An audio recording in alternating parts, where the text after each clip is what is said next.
두 나라의 당국이 크리스마스 이브의 마지막으로 목격된 실종된 10대 소녀를 찾고 있습니다. 그녀의 가족과 친구들은 그녀가 새벽에 갑자기 사라진 후 휴일 내내 그녀의 흔적을 애타게 찾아다녔습니다. 그녀에게 무슨 일이 있었던 걸까요? 인신매매와 관련된 이야기인가요? 수사에 도움이 되려면 무엇을 해야 할까요?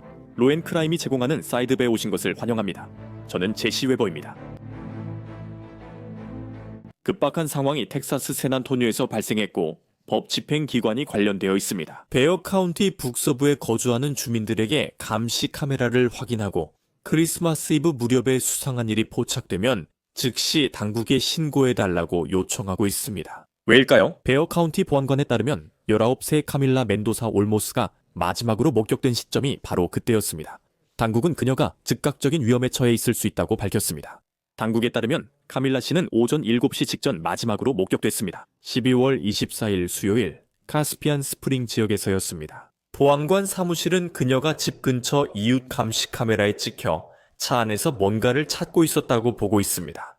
이후 영상이 끊겼다고 부보안관들이 말했습니다. 하지만 그녀의 어머니가 911에 실종 신고를 했을 때 그녀의 차가 여전히 집에 있었기 때문에 그녀가 도보로 떠난 것으로 추정됩니다. 참고로 그녀 어머니가 카밀라 남자친구와 아버지에게 전화한 후였다고 뉴스네이션이 보도했습니다. 보안관들은 그녀가 차 키와 운전 면허증만 갖고 있었을 수 있다고 말합니다. 그녀의 휴대전화는 집 안에 있었기 때문에 이것은 매우 이례적인 일입니다. 가족과 친구들은 이것이 카밀라답지 않다고 말했습니다. 어머니 로사리오는 텍사스 KSAT에 비슷한 말을 전했습니다. 딸에게 전화했지만 휴대폰은 침대 위에 꺼진 채 있었고 충전해 두고 딸을 찾으러 나갔습니다. 저는 예전처럼 딸이 걸어다니는 걸 찾을 수 있을 거라고 생각했고 함께 집에 돌아올 거라고 생각했습니다. 하지만 분명히 그런 일은 일어나지 않았습니다. 그리고 또 한 가지가 있습니다. 카밀라는 베스트 프렌드인 카밀라와 함께 어떤 행사에 입을 드레스를 사러 가기로 했던 것으로 알려졌습니다. 그녀가 사라진 날, 친구는 뉴욕 포스트에 카밀라가 사라지기 전날 밤 전화로 남긴 마지막 말이 잘 가였다고 말했습니다. 카미, 사랑해. 그래서 다시 말하지만 매우 이례적입니다. 이것이 당국이 그녀가 즉시 위험하다고 판단한 이유입니다. 베어 카운티 당국은 카밀라가 키 162cm, 몸무게 50kg 정도이며 검은색 노스페이스 스웨터를 입고 있었다고 밝혔습니다. 그 스웨터엔 연한 하늘색 포인트가 있고 그녀는 연한 하늘색 파자마 반바지와 흰 신발을 신었습니다. 텍사스 공공안전국에 따르면 보안관 사무실은 성인 실종 구조를 위한 협력 경보인 클리어 알림, 클리어 알러트를 발령했습니다. 클리어 알림은 실종, 납치, 유괴 등 위험에 처한 성인을 법 집행 기관이 찾고 구조하며 용의자 파악에도 도움을 줍니다. 이 알림은 18세에서 64세 사이에 개인의 행방이 알려지지 않았을 때 사용됩니다. 또한 성인이 즉각적인 신체적 부상이나 사망의 위험에 처해 있다는 사실이 예비 조사를 통해 확인되어야 한다는 기준도 있습니다. 또는 실종이 본인 의사와 무관하게 예를 들어 납치나 유괴 같은 상황을 의미하나요? 이 클리어 알림 요청은 실종 후 72시간 이내에 이루어졌습니다. 또한 기준의 또 다른 부분은 실종된 개인이나 용의자 또는 사건에 사용된 차량을 찾는 데 도움이 될 수 있도록 대중에게 배포할 수 있는 충분한 정보가 있어야 한다는 점입니다. 그래서 지금 카밀라 정보를 알리는 것이 매우 중요합니다. 뉴욕 포스트는 가족에 따르면 100여 명 이 카밀라가 마지막으로 목격된 곳 근처 3마일 방향을 수색했다고 보도했습니다. KSAT는 FBI도 이번 수색과 수사에 협조하고 있다고 보도했습니다. 폭스뉴스는 국토안보부가 이번 사건에 관여 중이라고 보도했으며 베어 카운티 셰리프국도 페이스북 성명에서 이를 알렸습니다. 카밀라의 어머니는 카밀라가 평소 아침 산책을 나가곤 하지만 합당한 시간 안에 돌아오지 않자 걱정이 되었다고 말했습니다. 베어 카운티 셰리프는 카밀라와 남자친구가 올해 초 원만하게 헤어진 것으로 보인다고 밝혔습니다. 그는 우리는 절대 아무것도 놓치고 싶지 않습니다. 라고 했습니다. 지상수색은 몇 평방마일로 제한됩니다.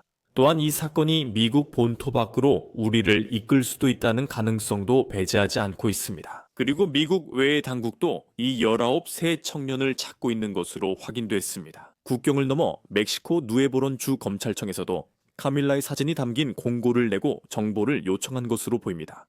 그래서 자연스러운 의문은 그녀에게 무슨 일이 있었던 걸까? 자발적으로 누군가와 집을 나간 걸까? 가능성은 낮겠지만 조용한 동네에서 납치됐을 수도 있을까요? 이제 한 가지 말씀드리겠습니다. 텍사스는 국경주이기 때문에 인신매매를 추적하는 당국의 오랜 관심 대상이었습니다. 이 문제를 논의해야 합니다. 전미 인신매매 한라인 보고서에 따르면 2024년에 한라인은 2,000건이 넘는 신호를 받았습니다. 이 신호들은 이메일, 온라인 채팅, 문자 메시지, 실제 전화일 수도 있습니다. 그 신호들 중 거의 700건은 인신매매 피해자나 생존자들에게서 온 것이었습니다. 이것은 보고서에 따른 내용입니다. 그 신호들은 2024년에 1,000건이 넘는 사례가 확인되는 결과로 이어졌으며 2,000명 이상의 피해자가 관련되어 있었습니다. 이것은 실제 문제이고 실제로 우려되는 사항입니다. 2022년에 KSAT라는 매체가 있었습니다. 그들은 BCFS 건강 및 복지 서비스 인신매매 부서 전무이사 샤 맥마이클과 인터뷰했습니다. 그리고 맥마이클에 따르면 베어 카운티는 여러 주요 고속도로가 교차하는 곳이기 때문에 인신매매범들에게 완벽한 통로를 만들어준다고 합니다. 그리고 맥마이클은 텍사스에서 약 8만 명의 미성년자들이 인신매매의 피해자라고 주장해 제했는데 여기에는 성매매뿐만 아니라 노예노동도 포함된다고 했습니다. 그러니까 우리가 말하는 곳은 공장, 주방, 호텔 같은 곳들이고 가출 청소년들이 특히 취약하다고 합니다. 여기서 그런 일이 있었다는 건 아니지만 염두에 두세요. 실제로 맥마이클은 KSAT에 말했습니다. 통계에 따르면 24시간 내 가출 청소년 3명 중 1명 이 성매매, 인신매매로 팔립니다. 가출 청소년 40%가 노동 착취, 인신매매에 노출됩니다. 다시 말씀드리지만 우리는 무슨 일이 일어나고 카밀라에게 무슨 일이 있는지 모릅니다. 그녀가 자발적으로 떠났는지 타인에 의해 끌려갔는지는 아직 불확실합니다. 이를 언급하고 맥락을 설명하는 것이 중요합니다. 그럼에도 불구하고 그러나 가족은 그녀가 도망치거나 사라지는 것은 평소 성격에 맞지 않고 특히 휴대폰 없이 떠나진 않을 것이라고 말합니다. 베어 카운티 셰리프 살라자르도 카밀라가 이민 단속에 휘말린 것은 아닌지 확인하고 싶었다고 말했습니다. 그래서 그것도 우려됐습니다. 셰리프는 그녀가 미국 시민이지만 실수로 구금됐을 수 있다고 아메리칸 브로드캐스팅 컴퍼니 뉴스에 전했습니다. 개인적인 우려였습니다. 그래서 저는 그녀가 어디에도 정지되거나 구금되지 않았는지 연방 구금 시설에 있지 않은지 확인해야 했습니다. 그것은 우리가 확인해야 할 사항이었습니다. 그리고 살라자르 보안관이 아메리칸 브로드캐스팅 컴퍼니 뉴스에 카밀라가 임박한 위험에 처해 있을 수 있다고 말했지만 그는 그것이 무엇을 의미하는지나 그 이유에 대해 더 구체적으로 설명하지는 않는 것 같습니다. 이제 로사리오, 카밀라의 어머니는 KHO에 말했습니다. 기도하고 또 기도하세요. 진심으로 하나님 천사 성모 마리아께 간구하세요. 여러분이 믿는 그 누구에게라도 제 딸이 돌아올 수 있도록 간절히 빌어주세요. 그래서 여러분의 도움이 필요합니다. 말씀드린 것처럼 카밀라와 비슷하게 생긴 사람이 찍힌 폐쇄회로 텔레비전 영상이 있다면 즉시 당국에 알려주십시오. 그녀의 행방을 아는 분은 베어 카운티 보안관 사무실로 연락해주세요. 전화번호는 화면에 있습니다. 저희가 에피소드 설명에도 전화번호를 올려둘 예정이지만 번호는 210-335-6000번입니다. 또한 BCSO 실종자 전담팀으로 메시지를 보낼 수 있습니다. 이메일 missingpersons@mia.org. 다시 한번 말씀드리지만 만약 여러분께서 정보가 있으시거나 신뢰할 만한 정보가 있으시다면 반드시 당국에 알려주시기 바랍니다. 자, 이제 바로 모셔보겠습니다. 법집행 교육자이자 배심원 컨설턴트인 소니 슬로터 씨를 모셨습니다. 오랜만에 뵙는 것 같은데 소니 씨를 다시 뵙게 되어 반갑습니다. 이런 상황을 이야기하지 않았으면 좋았을 텐데요. 수색 작업에 대해 설명했고 여러 기관들이 어떻게 참여하고 있는지도 말씀드렸습니다. 법집행 기관이 현재 어떤 일을 하고 있다고 보시나요? 가장 두드러진 점은 무엇인가요? 제시, 오랜만에 뵙게 되어 정말 반가워요. 이렇게 뵙는 게 정말 좋아요. 정말 오랜만이네요. 그런데 이 사건이 어떻게 전개되고 있는지 지켜보고 있었고 우리가 방송에 들어가기 전에 제가 막 확인했던 것 중 하나가 있었어요. FBI도 있고 국토안보부도 있다는 걸 알아요. 그리고 국토안보부는 사실 저도 공식적으로 Department of Homeland Security 플렉시 강사였거든요. 그런데 인신매매에 대해 언급했기 때문에 HSI가 투입된 거예요. HSI는 국토안보수사국인데 인신매매 전담 부서로서 아주 독특한 조직이에요. 그들은 인신매매에 전문적으로 훈련된 사람들이에요. 그리고 저는 그들이 실제로 그런지 확인하려고 했어요. 왜냐하면 그곳이 국경 근처이기도 하고 인신매매에 대한 이야기도 있었기 때문에 혹시 그들이 단속 정지를 하고 있었는지 궁금했거든요. 그리고 현재 공개된 정보에 따르면 그들은 그렇지 않다고 해요. 하지만 그곳의 위치와 가까움, 그리고 인신매매 문제 때문에 연방기관, 연방법집행기관들이 관여하고 있어요. 저는 그들이 현재 정보원들과 인신매매 조직과 연관된 사람들과 함께 모든 단서를 추적하고 있다고 믿어요. 혹시라도 가능성이 있는지 확인하기 위해서요. 또한 그들은 최근 인신매매 사건을 확인하기 위해 신원 매핑 작업도 하고 있어요. 저는 그렇게 부를게요. 그리고 카밀리아가 거기에 해당되나요? 카밀리아? 그녀는 제 중간 이름을 그렇게 부르는 것 같아요. 그녀가 그 사람들의 설명에 해당되나요? 제가 본 것과 그녀의 사진을 보면 정말 그 설명에 잘 맞아요. 사람들이 그냥 사라지는 건 아니에요. 그리고 그녀는 19살이고 휴대폰도 안 가지고 있었어요. 아침에 보통 산책하러 나갔죠. 누군가 그녀의 행동을 추적해 그녀의 행동을 알았을 수 있어요. 그래서 그녀는 그냥 사라진 게 아닙니다. 그녀에게 무슨 일이 생긴 거고 현재 경찰이 그녀의 동선을 추적하고 있어요.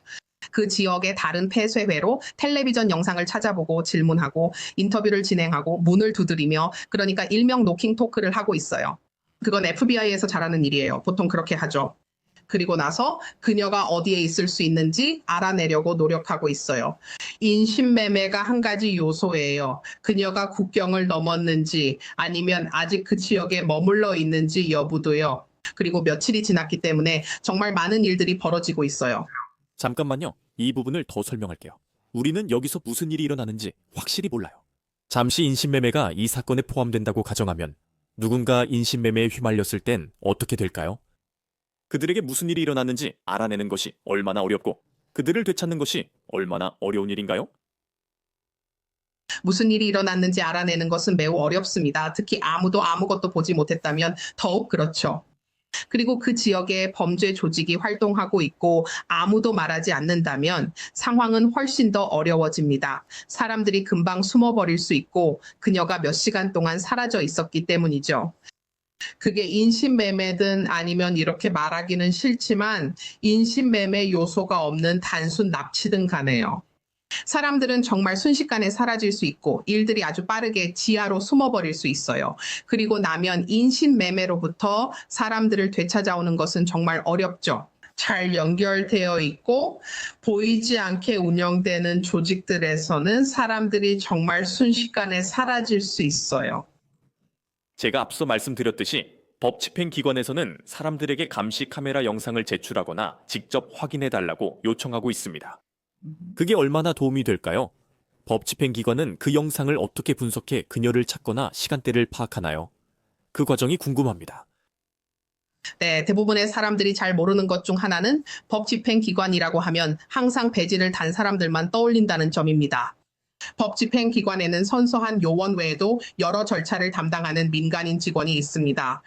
근데 아마도 실제로는 그들이 태스크포스를 꾸리고 그룹을 만들고 지휘본부를 운영하면서 여러 사람들이 상황을 지켜보고 있을 거예요. 모든 영상을 감시하는 별도의 인원들이 있습니다. 그들은 집과 사업장 모두에서 감시하고 있어요.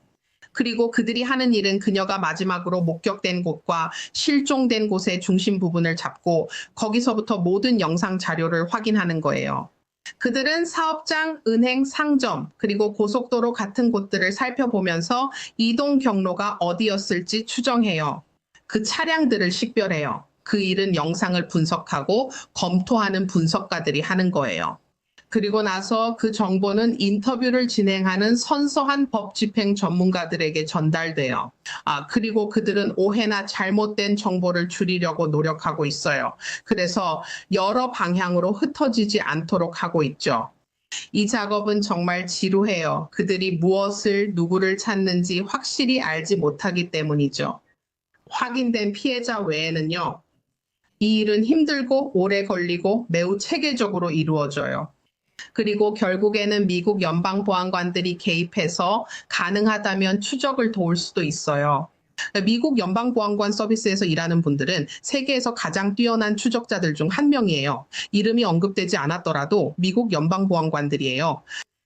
법 집행기관은 현재 모든 수단을 동원해서 영상을 확인하고 마지막으로 그녀를 본 시점에 더 가까운 타임라인을 만들고 중요한 정보를 검토하고 있어요.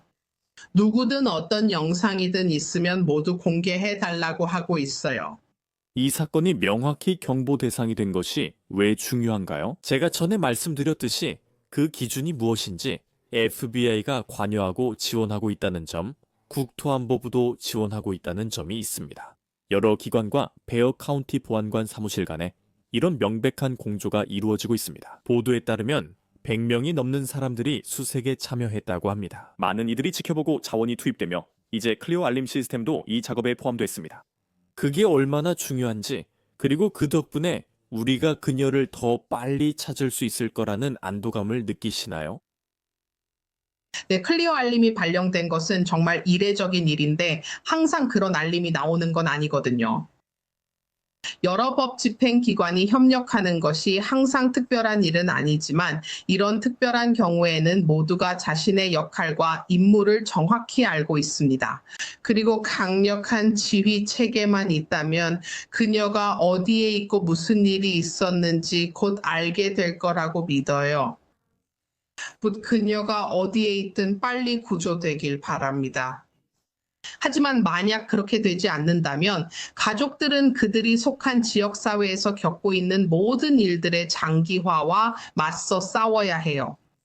저는 모두가 경계를 늦추지 말고 항상 조심하며 법 집행 기관과 완전히 협조할 것을 권고합니다. 정말 중요해요.